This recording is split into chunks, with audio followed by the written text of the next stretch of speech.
Queridos irmãos, a Igreja do Brasil transfere a festa de Todos os Santos sempre para o próximo domingo, porque é uma festa muito importante na igreja e como no Brasil não é feriado nesse dia, é transferido para que o maior número de católicos possa celebrar, meditar e refletir sobre essa festa tão importante. Eu ouvi essa semana uma historinha que eu achei muito interessante, vou partilhar com vocês. Qual é o Dia Internacional da Mulher? 8 de março. E o Dia Internacional dos Homens? 1º de novembro. Dia de Todos os Santos. Não concordam? Há controvérsias. Mas é só para descontrair. Queridos irmãos, o que são os santos? Os santos, chamamos de santos, aqueles que nos fazem ver aonde está a verdadeira felicidade. Festejamos nesse dia todos aqueles que tomam de tal modo a sério as bem-aventuranças que já estão hoje na posse da plena e verdadeira felicidade. Essa relação de bem-aventuranças que nós acabamos de ouvir no Evangelho, meus irmãos, é um caminho que o Senhor nos coloca para a santidade. É um caminho de felicidade. Nós, à medida em que nós vamos compreendendo, vivendo e assimilando essas 8 bem-aventuranças, mais plena e verdadeiramente já temos a felicidade nessa vida e na outra. E é tão diferente, meus irmãos, tão diferente das propostas que o mundo nos oferece, como o Senhor Jesus nos diz: bem-aventurados os mansos, porque possuirão a terra. E exatamente ao contrário, se a gente vê a campanha presidencial norte-americana, o que eles discutem entre os dois candidatos? Qual dos dois sabe fazer melhor a guerra? Não é isso? Qual dos dois está mais preparado para a guerra? Como se quem vai possuir a terra são os violentos. E o Senhor Jesus diz exatamente o contrário: quem vai possuir a terra é os mansos. Então aqui nós encontramos um caminho de felicidade, de planificação, de realização para todos nós. Primeira leitura, meus irmãos, do livro do Apocalipse, vemos essa multidão de 144 mil, de todas as tribos de Israel, diz São João. Isso simboliza todo o povo de Israel, porque 12 era o número das tribos, e 12 também na linguagem bíblica é o número total. 12 vezes 12 vezes 1000 é a totalidade, é tudo. Fica claro, meus irmãos, que Israel haverá de ser salvo pelo sangue de Cristo. E mais, depois disso, São João diz assim: vi uma multidão imensa de gente de todas as nações, tribos, povos e línguas, que ninguém podia contar. Estavam de pé diante do trono do Cordeiro. Essa multidão são todos os povos da terra, chamados por Cristo na igreja para a salvação, para a santificação que Deus nos oferece. Notemos bem, uma multidão que ninguém podia contar. A salvação é para todos, a santidade não é apenas para um grupinho. Todos são chamados a essa vida divina, que Deus quer partilhar com todos, e todos somos chamados à santidade. Nem todo mundo pode ser presidente da República, amém? Nem todo mundo vai ganhar na loteria, mas tem uma coisa que todo mundo pode: ganhar o céu. Todo mundo pode ser santo. É essa a grande revelação cheia de esperança que essa leitura do Apocalipse nos coloca. Nem todo mundo pode ser presidente da República, nem todo mundo vai ser astronauta ou ganhar na loto, mas todo mundo pode ser santo, deve ser santo. Todo mundo é chamado à santidade, ao céu. Eis que são aqueles, meus irmãos, que trajam as vestes brancas e traziam palmas nas mãos. São os que vieram da grande tribulação e lavavam e avejavam suas vestes no sangue do Cordeiro. O que isso nos revela? Que os santos são aqueles que travaram lutas nessa vida, nas tribulações, nessa nossa pobre existência, e unidos a Cristo, são os que venceram em Cristo. Todos nós enfrentamos lutas em nossa vida. Todos nós enfrentamos dificuldades, doenças, problemas de família, problemas financeiros e tantos outros. Então, os que vieram da grande tribulação, por isso trazem na mão a palma da vitória, são os que não tiveram medo de viver, e se caíram, como nós caímos, se erramos, fomos humildemente lavados e alvejados no sangue precioso de Cristo. São santos, não são na sua própria santidade, mas com a santidade de Cristo Deus. Aí é que está, meus irmãos, esse caminho. Não são a nossa perfeição ou a grandeza de nossas obras que nos dão acesso ao céu, ao prêmio eterno. O que nos dá esse acesso é o sangue de Cristo, é a nossa dependência dele, a nossa confiança nele.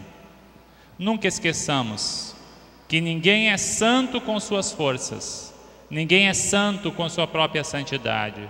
Só em Cristo somos santificados, pois somente Cristo derrama sobre nós o Espírito da santidade.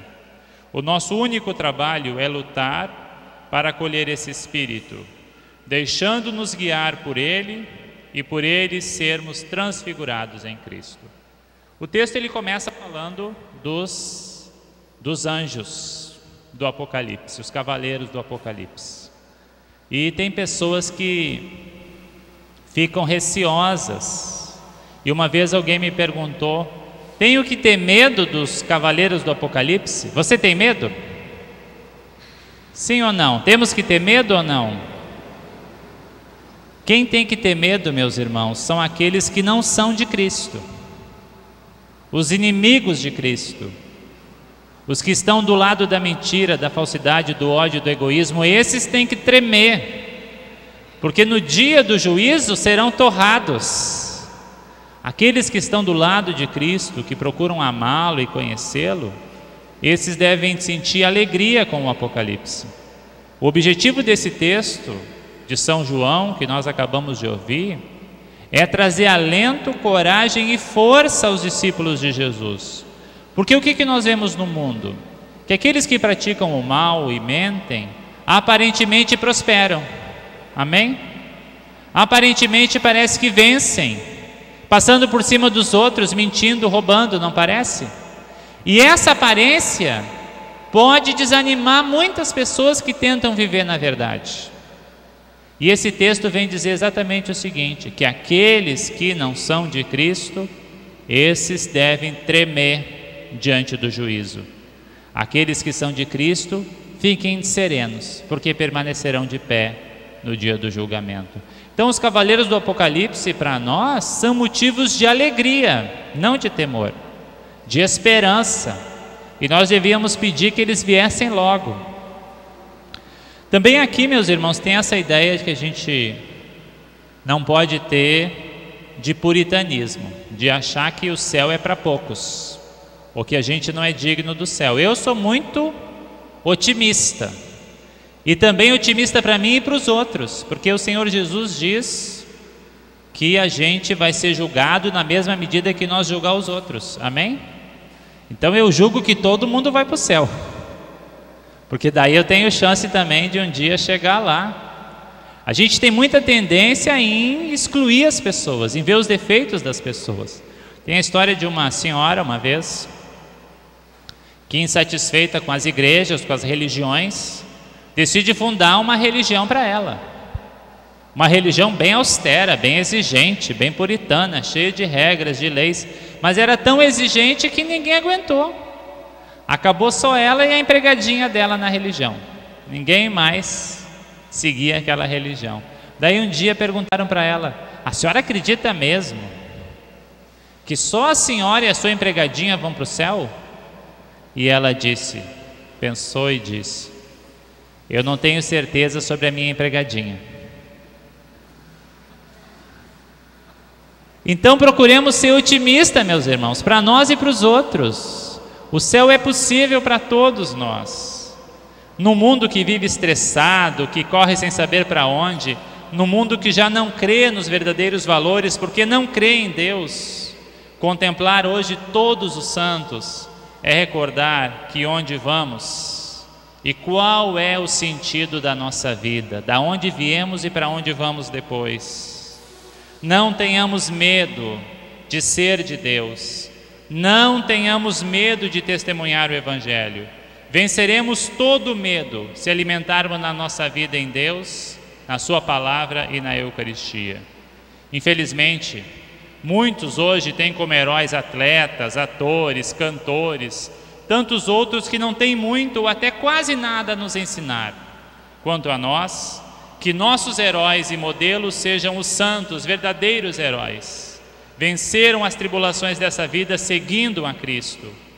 Que eles roguem por nós, pois o que eles foram, nós somos, e o que eles são, nós seremos. Que lindo isso, né?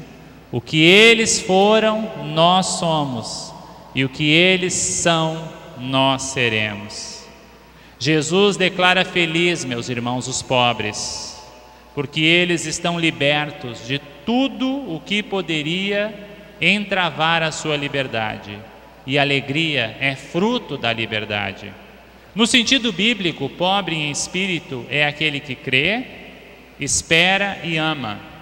O pobre de coração é aquele que põe o seu crédito em Deus. Quando se fala de noivos, fala-se de duas pessoas que confiam entre si, que se fiam uma na outra, que põem crédito na outra. A desconfiança torna a pessoa infeliz. Confiar é abandonar-se ao outro, crer em Deus. Somente aquele que, mesmo no meio do seu sofrimento e de sua confusão, confia sempre na vontade do Senhor. Pobre é aquele que espera. Rico é aquele que não pode esperar, está plenamente satisfeito. Conhecemos tanta gente que não sabe esperar. Pobre de coração, pobre de espírito, está sempre voltado para o futuro e espera que seja melhor. Por isso ele continua sempre à procura, porque nunca sabe que nunca está totalmente realizado. Sua vida é uma procura, e todos os sinais que ele encontra enchem de alegria e o faz avançar. Pobre é aquele que aceita ser criticado pela palavra de Deus, e a autocrítica só é possível para aquele que deseja ser melhor. Pobre é aquele que ama, porque não pode satisfazer apenas consigo mesmo. O pobre está disponível para servir os seus irmãos. Sabe que o mundo não gira ao redor de si. Abre os olhos e vê aquele que espera o seu gesto de amor, que ouve seus irmãos e estende sua mão para aquele que tem necessidade. Sua pobreza o faz receber ao mesmo tempo que doar. Chamamos de santos aqueles que nos fazem ver aonde está a verdadeira felicidade, no crer, no esperar e no amar. Amém?